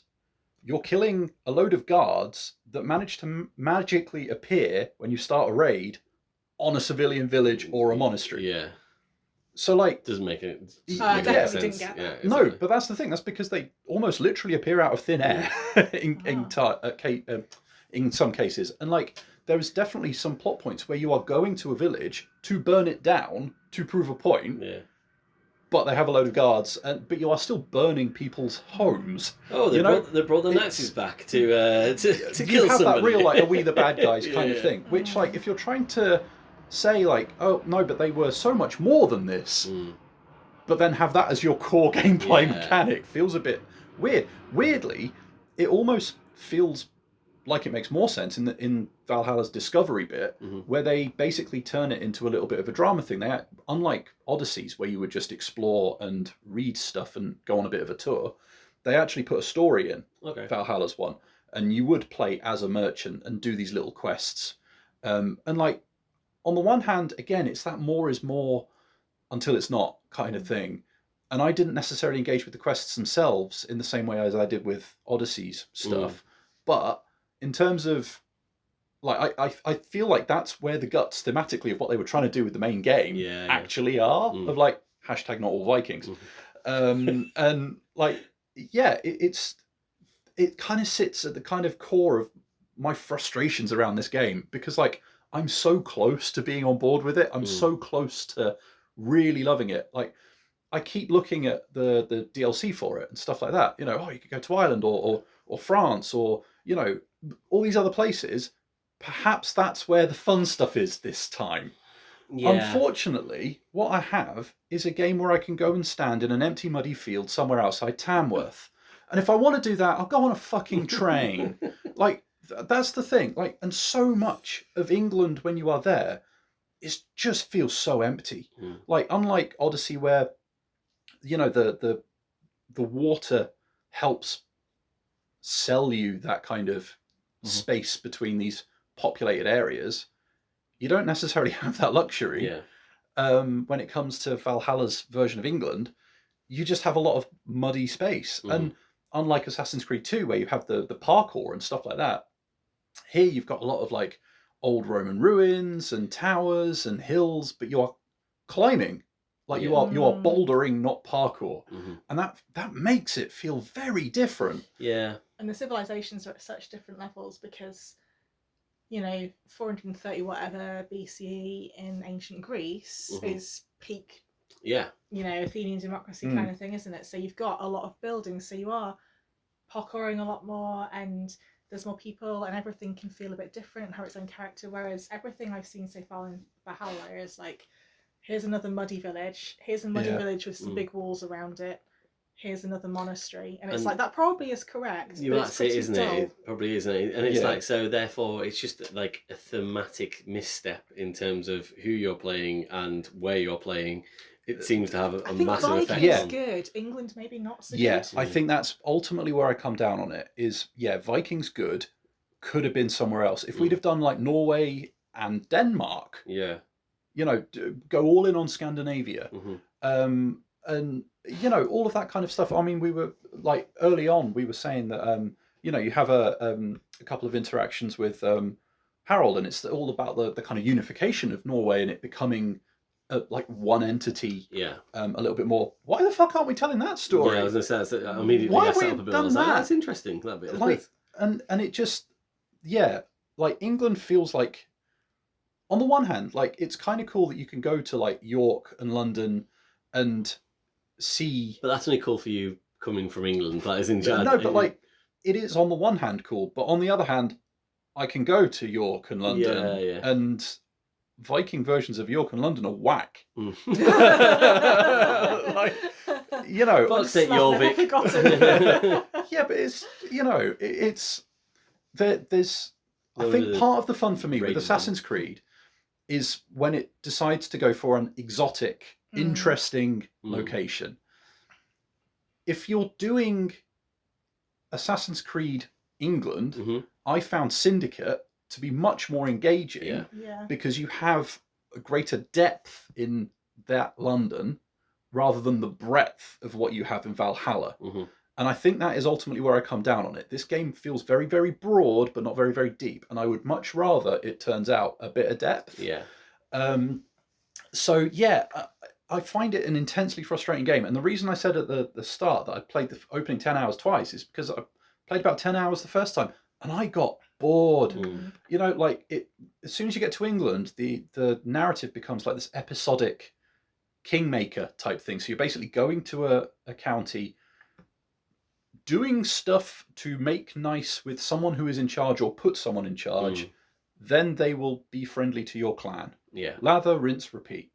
And it just feels like it really like doesn't go anywhere. And I'm sure it does, because I've seen some stuff about like, oh, it's got quite a good, like even Retro Gamer was saying in their latest issue with Assassin's Creed stuff, like it's got a bold narrative. I haven't got that. I don't know where that is. So like, if I haven't got to that point, but the question is, am I willing to invest the time to get to that point?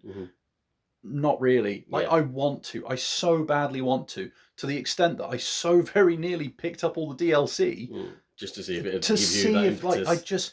I just need that spark. There just needs to be something there. Like I can imagine that Valhalla's Island as a bit more of a condensed map potentially could be really, really interesting.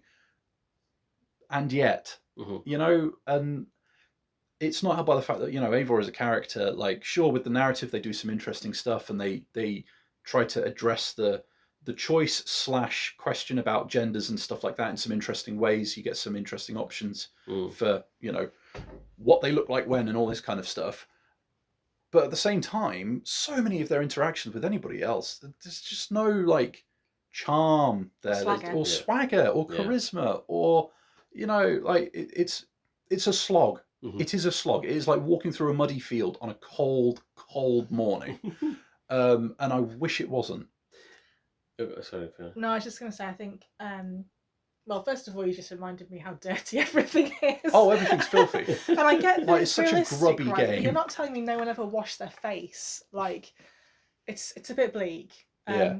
And I think the thing with Eivor compared to Ezio and Cassandra is that lack of spark from the beginning. And they're both very interesting characters, and I think both of them have that kind of twinkle, don't they? Yeah. Of like someone who you're like, I bet you've got really great fucking stories. Yeah, yeah. It's that classic who would you have around dinner table sort of situation. You're like, Eivor, no. But the thing is as well that Eivor doesn't get a chance, because in those opening 10 hours, she doesn't get anything that hooks you into what's her story. Her story is very much, I go and do what my Jarl says. You know, I'm a good soldier, really. And again, Ezio and Cassandra quite early on have that really compelling, look, here's a personal thing that's happened and is a character reason why I'm going to go off and do all this mad stuff and it'll really escalate. And I never saw that with Eivor, so I don't really get the sense that they've made her a main character early enough. No. Like, in her own right. Yeah, I think that's a really, really good point. I think for me, just to you know, completely oversimplify it, it came down to the flirting options in the dialogue. So like clunky as fuck. yeah, Always so when doesn't you hit it, the eh? flirt options as Cassandra, you're like, man, I got the vapors. Yeah. But like you hit Eivors, and it's like, God, I regret that. And like that's no slight on the voice acting or the animation or anything like that. It's just the way that the whole thing sits together within the context of some of these interactions. You're like, no, Yeah. no, that's just fucking weird. And yeah, it's all just it's so much of it. I'm so ready to love this game. I really wanted to love this game, and yet they're like, there's just not like I don't know. Maybe there's options in the menu or something like that I've just not found. Maybe I need to do the discovery version where you don't have icons on the map or a compass or something like that. And I don't know. Like my thing with this game is that I constantly feel like I'm somehow missing a point with it, or I'm missing a trick, or I'm missing the quest that makes me go, oh, now I get it. Yeah. Or like I just always feel like I'm missing something with it. And that is incredibly frustrating. Can I ask you a question? Because I think one of the things I was missing was the sense of wonder, where they've tied up history to make it look a little bit better than it probably really did, to drag you into it. And they've given real life to these characters and given you fun plots, and certainly in Odyssey's case, woven that sense of mythology and that kind of story framework into it. I feel like we both agree the wonder is missing from the early bits of Valhalla. But and I know that there are bits later where they bring in more of the Norse gods and things, but it just came a bit too late. Do you think that part of that, if we weren't so familiar and disparaging about our own country, do you think, but genuinely, do you think maybe if you were sat here in Canada right now playing the game, you'd be like, God, this is all so beautiful. This is making up for everything. Whereas we're just like, fucking seen it, mate. Right. Finland's a Finland, isn't it? So yeah, that is a good point, and I'm glad you mentioned the Fens. Well, it is. I lived there for 4 years, and there's now there. Right. So that is, funnily enough, the bit that I was going to mention as a retort. So part of the reason why I was going to go for the DLC was a lot of the Ireland stuff has like druids, and they, from what I've seen in the trailers, it taps a bit more into the sort of weird, ethereal type stuff.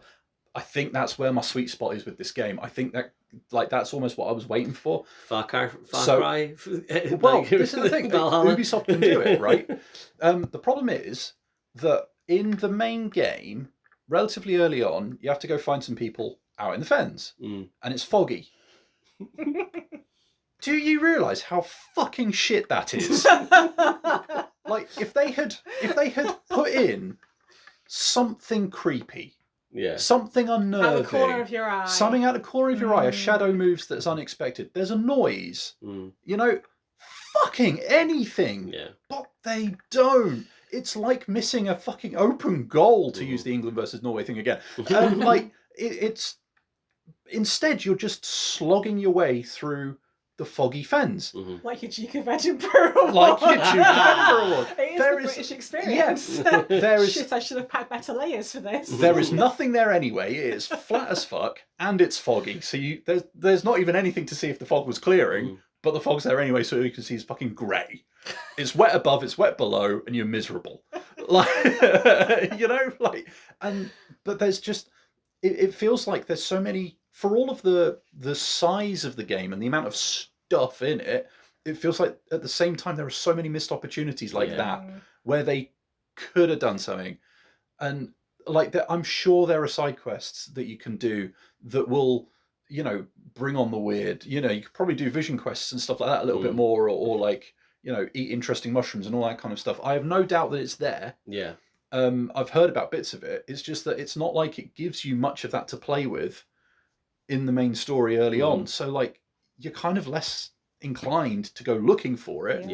And it just feels like if you're having to like spread all that stuff out or hive it off into the DLC, you kind of missed a trick in my book. I think there's so much creepy shit on like the Scottish Isles and stuff like like out there like in the time period in when you had like all the Celtic things going on, and you can imagine like just rocking up and like loads of skulls on a stick somewhere. You're like, oh, okay, yeah, this is the Well, interesting island. These are Vikings. Where are my fucking trolls? You Yeah, know? yeah. You know, it's all that kind of Troll stuff. Hunter, what a movie! I was like, But like, there are so many things where it just feels like it's played it too straight. Yeah.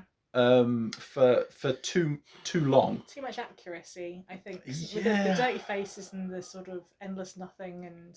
Yeah, like I come to my games for escapism and a bit of a power fantasy. Mm-hmm.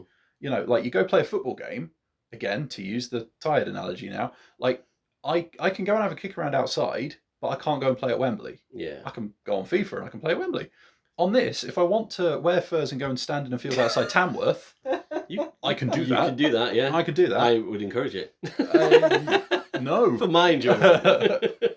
But like, completely to that point, like, you know, compared to myself where I'm like, using one of Leonardo da Vinci's flying machines. Like, it's sort of like, which could have actually happened. It's almost historically accurate, but it's just like slightly heightening of it to make it even more entertaining, isn't it? Yeah. Like there's nothing like that appeared in the course of the main quest to engage me.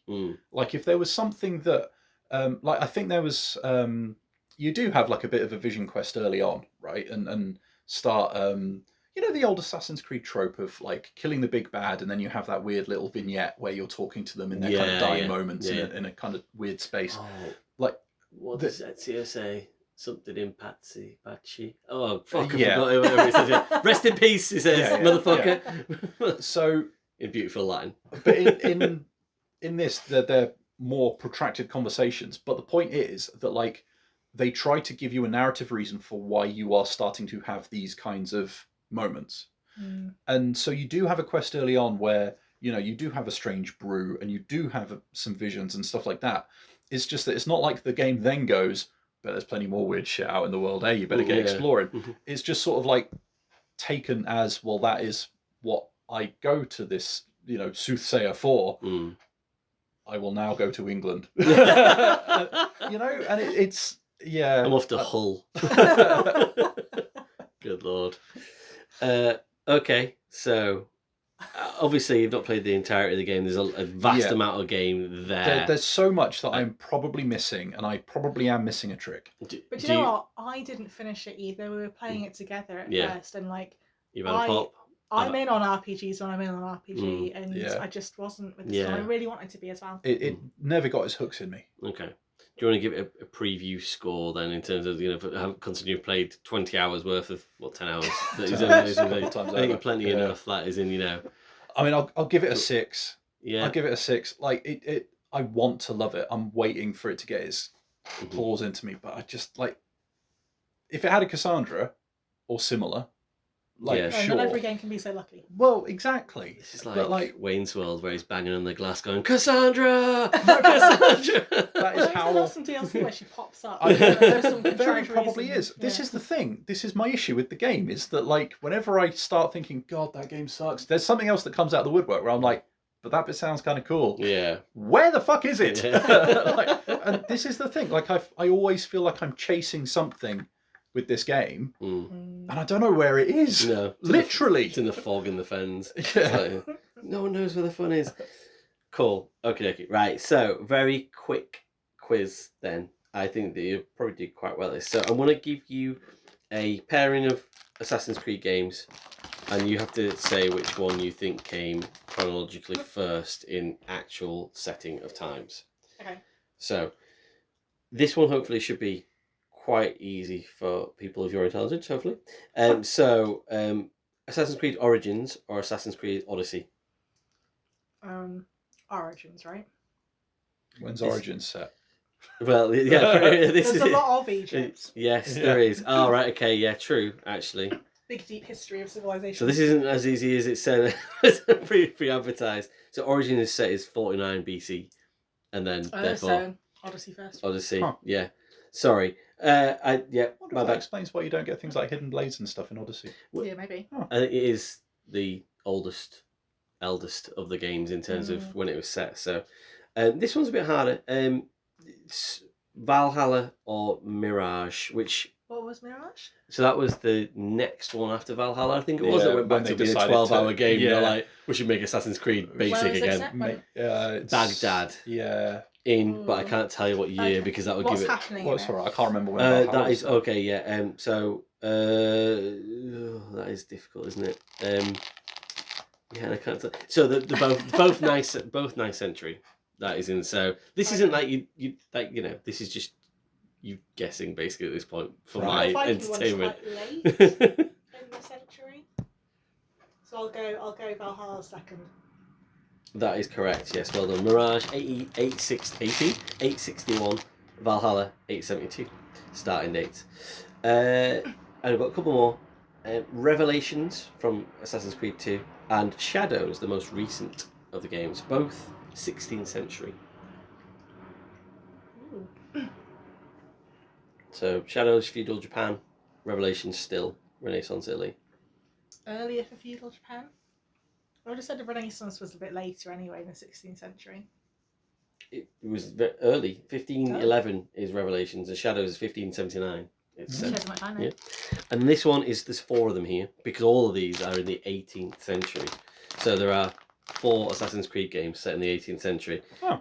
So try and give me the earliest one out of these 3. Rogue, Unity, Black Flag, Assassin's Creed 3. So Black Flag being the Caribbean. Yeah.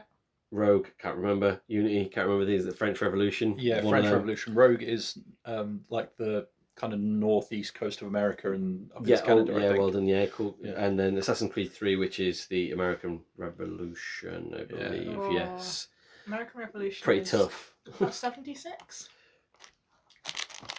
I don't know. Early Revolution would be that is in. So Okay. I feel like French Revolution is quite late, you're right. but American Revolution is very slightly later. You're wrong. Balls. Very slightly earlier. I thought they gave the Americans a present.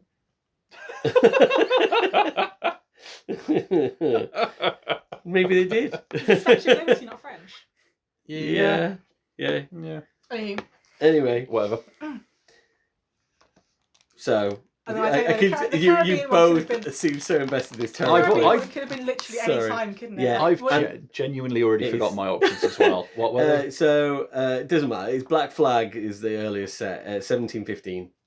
So yeah, I was interested in that one because there's like 4 Oh, games that's what we're within on. a whole century, and interesting that I guess that you probably do have periods of time where you get really Times, though. yeah. For So some reason, I was sitting here going like, but I thought Syndicate would be in that set, and then I realised I got my centuries wrong. it's that be- 19th. I think it is 18. 18 something. Yeah, something like that. Cool.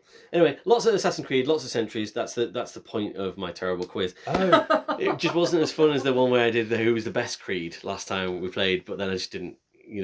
I put less effort in every single time we go forward with the podcast. So, brilliant. Thank you very much for that, guys. That was awesome. And thank you very much for listening, everybody. And we will be back with you next week. cheers. Bye. Bye.